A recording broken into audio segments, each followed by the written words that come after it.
direct depuis le 16e édition du Salon international du bâtiment de Casablanca sur APIC TV, télévision sponsorisée par Facemag.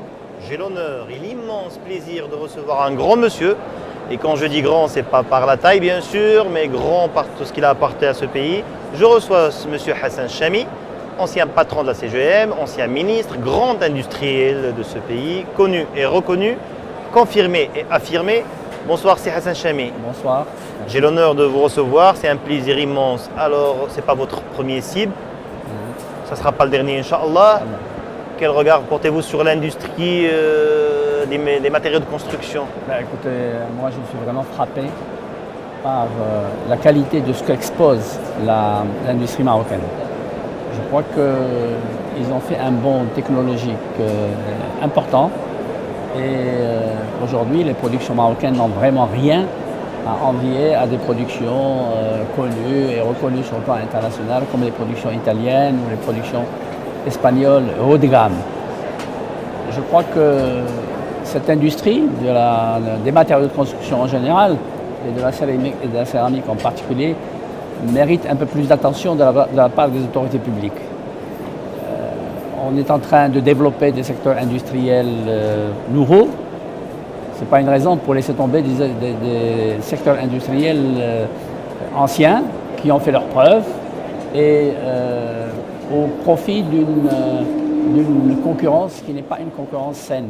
Il n'y a pas que les métiers mondiaux du Maroc, chers à beaucoup de gens, mais il y a encore plus. Je crois que les métiers mondiaux du Maroc, d'abord, il y a les métiers qui produisent des produits à consommer sur le plan local et éventuellement aussi à envoyer, à exporter. Mais pour exporter, il faut avoir un marché local qui nous supporte. Or, la politique qui a été menée jusqu'à présent n'est pas celle d'encourager les industries des matériaux de construction, sauf, je dis bien, certaines grandes industries comme le ciment par exemple. Mais on a un peu négligé toutes ces industries ce que j'appellerais secondaires dans l'acte de bâtir, ou disons qui viennent après le gros œuvre, et dans lesquelles d'abord il y a une captation des know-how importants et une répartition géographique aussi sur le Maroc qui est extrêmement importante, et on laisse ce secteur industriel dépérir par suite de quoi? Par suite de concurrence déloyale, parce que le Maroc, dans ce domaine, sert de dépotoir à tout ce qui est invendu en Europe et qu'on brade sur le marché marocain à des prix sans commune mesure avec les prix de production. Vous prenez 1 mètre de carreau exporté à partir de l'Espagne ou à partir de l'Italie et vous le comparez au prix de vente de ce même mètre carré en Espagne ou en Italie, et vous vous apercevez qu'ils le vendent à 10% du prix. Donc, ils réalisent un profit à l'intérieur et ils inondent le Maroc de produits de deuxième choix, invendus chez eux, qu'ils ne peuvent pas vendre. Alors, quel que soit le prix auquel ils les fourguent, excusez-moi l'expression, sur le Maroc, ça reste toujours pour eux bénéfique et productif. C'est Hassan Chami, votre combat, le combat de votre vie, c'était d'installer une industrie au Maroc depuis les années 70, depuis que vous étiez ministre. Vraiment, est-ce que le Maroc a parcouru un chemin? Qu'est-ce qui nous manque encore? À part cet intérêt qu'il faudrait porter aux industries qu'il y avait toujours au Maroc. Je crois qu'on ne peut pas nier que le Maroc a fait un effort important d'industrialisation à travers la création d'un certain nombre de filières. Quand on pense à l'aviation, quand on passe à l'automobile, c'est quand même une réussite sur le plan industriel. Mais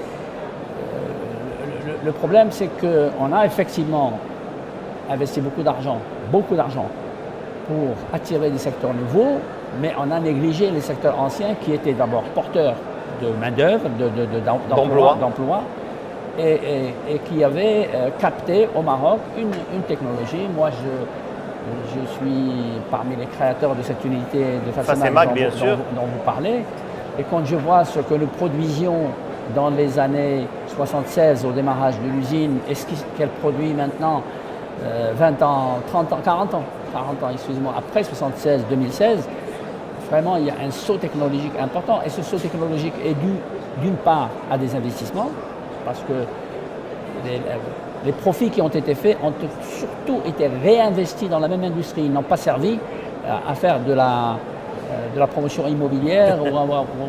Vous parlez d'un problème dont souffrent beaucoup d'industriels marocains qui ont préféré se réfugier dans l'immobilier au lieu de... Bien sûr, au détriment de... Une structure comme FACEMAG a continué à investir ses résultats dans la nouvelle technologie et dans le même secteur. Et aujourd'hui, on voit que, franchement, quand vous regardez ce stand, vous vous dites quelle est la différence par rapport à une production dite supérieure. On a vu les concurrents, les Espagnols sont là, les Turcs, les Tunisiens, les Chinois. Tout le monde est là et on compare et on se dit, quand même, il faut être fier de ce qui a été fait. Vraiment. Alors, c'est Hassan Chamy, une question que beaucoup d'industriels posent, cette problématique de l'énergie qui vraiment grève et impacte négativement la production nationale dans plusieurs secteurs industriels. Je ne parle pas que de la céramique, mais plusieurs secteurs, l'acier. Est-ce qu'il y a une solution réellement? Oui, il y a une solution. Le Maroc a pris de retard dans la composition de son bouquet énergétique. Le bouquet énergétique appelait, bien sûr, l'énergie éolienne, d'abord l'énergie à base de charbon, puis à base de fioul, puis à base d'éolien maintenant et de solaire, mais ça, c'est des énergies qui sont encore relativement chères maintenant, mais on a négligé une filière importante qui est celle du gaz. Et donc, il y a longtemps que le Maroc aurait dû avoir un plan gazier. On vient de voir aujourd'hui les prémices, j'ai bien que les prémices d'un plan gazier qui demande encore beaucoup d'investigations et beaucoup d'investissements. Et c'est ce plan gazier qui permettra, parce que l'énergie à partir du gaz naturel et le coût de l'énergie est beaucoup plus bas que celui à partir du gaz qu'on utilise actuellement, le propane ou le butane, qui est un résidu des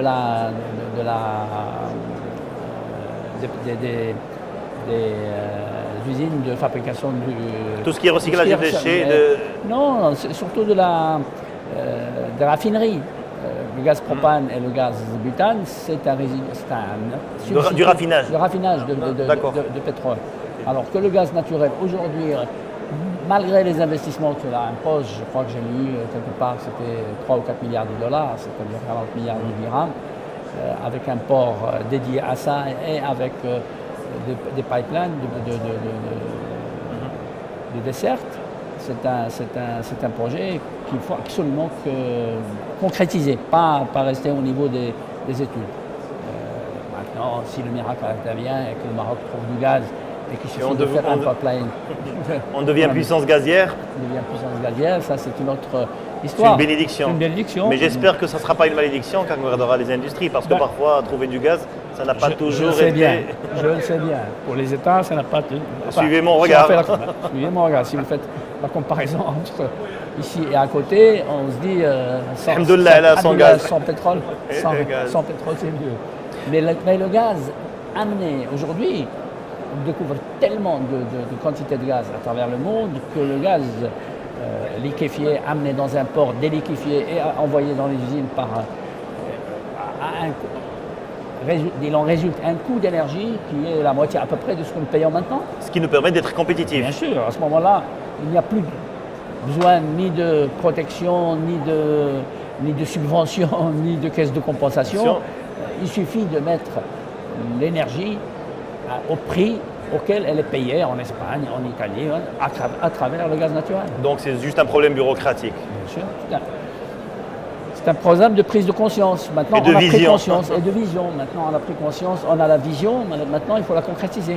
Objectivement, c'est Hassan Chamy. Est-ce qu'on peut dire que le Maroc n'est plus aujourd'hui unijambiste, n'est plus exclusivement un pays agricole? Je parle d'économie. Je crois qu'on peut le dire. On marche sur les deux pieds. Je crois qu'on marche sur les deux pieds. Vous savez, j'ai vu l'autre jour un schéma ou une statistique dans un journal marocain sur l'évolution du PIB marocain depuis l'indépendance. Et avec une augmentation de la population, avec une population multipliée par 5. D'accord.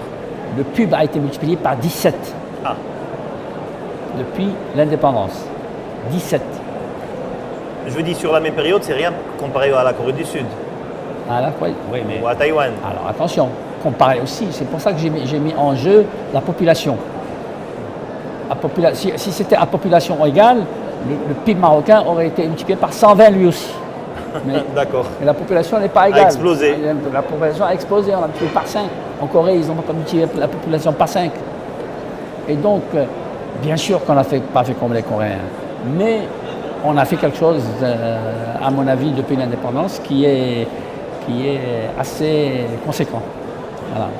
C'était très plaisant et très instructif avec M. Hassan Chami, ancien patron des patrons, ancien président de la CGM, depuis la 16e édition du Salon international du bâtiment de Casablanca. Merci M. Hassan Chami, à très bientôt et restez avec nous, nous allons encore recevoir des invités.